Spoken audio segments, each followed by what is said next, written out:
Hello viewers, welcome back to Kitchen Craft and Creation channel. இன்னைக்கு நம்ம சேனல்ல wheat banana bread எப்படி செய்யறதுன்னு பார்க்கலாமா? வீடியோ பார்க்கிறதுக்கு முன்னாடி மறக்காம நம்ம சேனலை சப்ஸ்கிரைப் பண்ணிட்டு பாருங்க. பக்கத்துல இருக்கிற பெல் ஐகானையும் சேர்த்து கிளிக் பண்ணுங்க. அப்பதான் நான் எப்போ புது வீடியோஸ் போட்டாலும் உங்களை தேடி வீடியோஸ் வரும். வாங்க இந்த whole wheat banana bread எப்படி செய்யறதுன்னு பார்க்கலாம். பனானா பிரெட் செய்யறதுக்கு முதல்ல வாழைப்பழம் 2 அல்லது 3 வாழைப்பழம் எடுத்து இது போல் சின்ன சின்ன பீசஸாக கட் பண்ணிக்கோங்க. எந்த வகை வாழைப்பழமாக இருந்தாலும் கொஞ்சம் பழுத்ததாக எடுத்துக்கோங்க. இது போல் சின்ன சின்ன துண்டுகளாக கட் பண்ணி போட்டுக்கோங்க. ஒரு ஸ்பூனோ இல்லது ஃபோர்க்கோ வச்சு இந்த வாழைப்பழத்தை நல்லா மசிச்சுக்கோங்க. நம்ம மசிக்கும் பொழுது அங்கங்கே கட்டி கட்டியாக இல்லாத மாதிரி பார்த்துக்கோங்க. கட்டி கட்டியாக இருந்தால் நல்லா மசிச்சு விடுங்க. மசிச்சு வச்சுருக்கிற இந்த வாழைப்பழத்தோட 100 கிராம் அளவு சர்க்கரை சேர்த்துக்கோங்க. அது கூடவே அரை கப் அல்லது 100 ml அளவு சமையலுக்கு யூஸ் பண்ணுற சன்ஃப்ளவர் ஆயில் சேர்த்துக்கோங்க. அடுத்தது வனிலா எசன்ஸ் 1 டேபிள் ஸ்பூன் அளவு சேர்த்துக்கோங்க. இப்போது இதை நல்லா மிக்ஸ் பண்ணலாம். சர்க்கரை நல்லா கரையிற வரைக்கும் கலந்து விடுங்க. சர்க்கரை நல்லா கரையிற வரைக்கும் நல்லா கலந்து விட்ட பிறகு இது கூடவே நம்ம இப்போது 2 கப் அல்லது 200 கிராம் அளவு கோதுமை மாவு சேர்க்க போகிறோம். கோதுமை மாவை அப்படியே நேரடியாக சேர்க்காமல் இது போல் ஜலிச்சு சேர்த்திங்கன்னா அங்கங்கே கட்டிப்படாமல் இருக்கும்.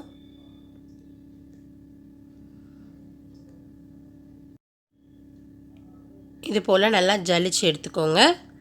அப்போ தான் நம்ம மிக்ஸ் பண்ணும்போது கட்டி தட்டாமல் இருக்கும்.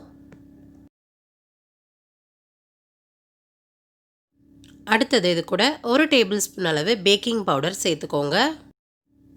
அரை டேபிள் ஸ்பூன் அளவு சமையல் சோடா சேர்த்துக்கோங்க. 1/4 டேபிள் ஸ்பூன் அளவு உப்பு சேர்த்துக்கோங்க. இதையும் நேரடியாக சேர்க்காமல் இது போல் ஒரு ஜல்லடை வச்சு ஜலிச்சு சேர்த்துக்கோங்க.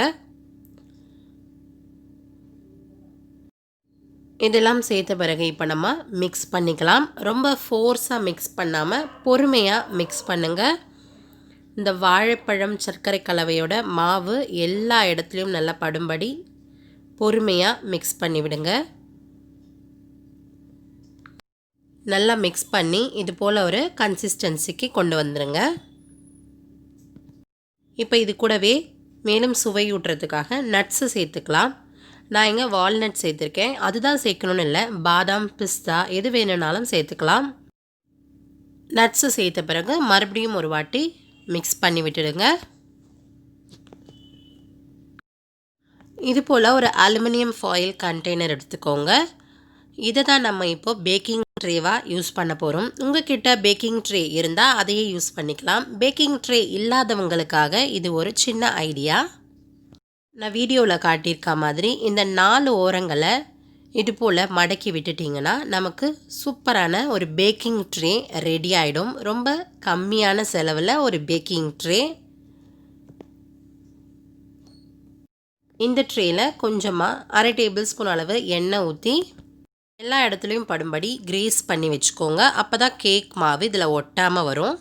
அதுக்கு மேலேயே கொஞ்சமாக கோதுமை மாவை தூவி விட்டு எல்லா இடத்துலையும் படும்படி ஷேக் பண்ணி விட்டுடுங்க. இப்போது நம்ம ரெடி பண்ணி வச்சுருக்கிற கேக் கலவையை இந்த ட்ரேயில் ஊற்றிக்கலாம்.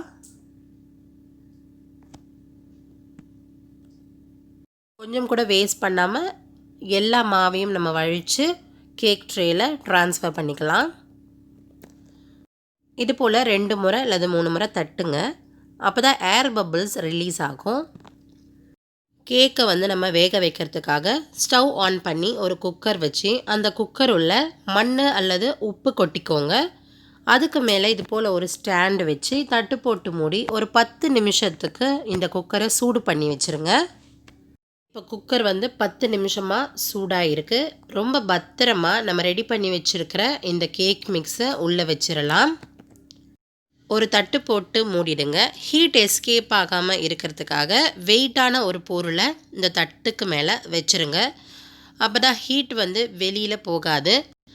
45 நிமிஷம் வரைக்கும் நம்ம இதை வேக விடலாம். மீடியம் ஃப்ளேமில் வச்சு வேக விடுங்க. 30 நிமிஷம் நான் கழித்து காட்டுறேன். 30 நிமிஷத்தில் இது போல் வெந்திருக்கும். வெந்திருக்கான்னு செக் பண்ணுறதுக்காக ஒரு டூத்பிக் ஒன்று இன்சர்ட் பண்ணி பாருங்கள்.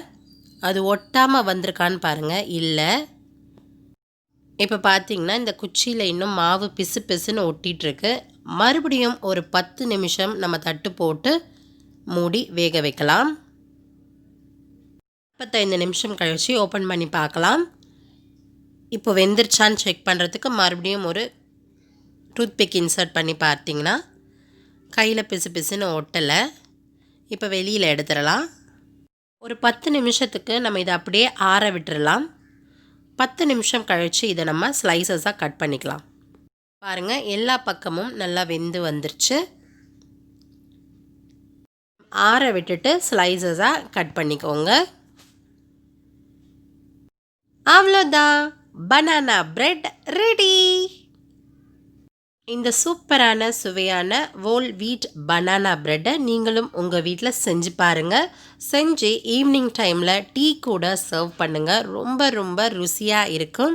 செஞ்சு பார்த்துட்டு எப்படி இருந்ததுன்னு மறக்காமல் கமெண்ட்ஸில் சொல்லுங்கள். உங்களுடைய கமெண்ட்ஸ் ரொம்ப ரொம்ப முக்கியம். ஒவ்வொரு வாரமும் திங்கள் மற்றும் வியாழக்கிழமைகளில் வர புது புது வீடியோஸை நீங்கள் பார்க்கணும்னா நம்ம சேனலை உடனே சப்ஸ்கிரைப் பண்ணிடுங்க. இந்த பனானா பிரெட்டுக்கு ஒரு லைக்கும் போட்டுருங்க. இந்த வீடியோ பார்த்த உங்களுக்கு நன்றி.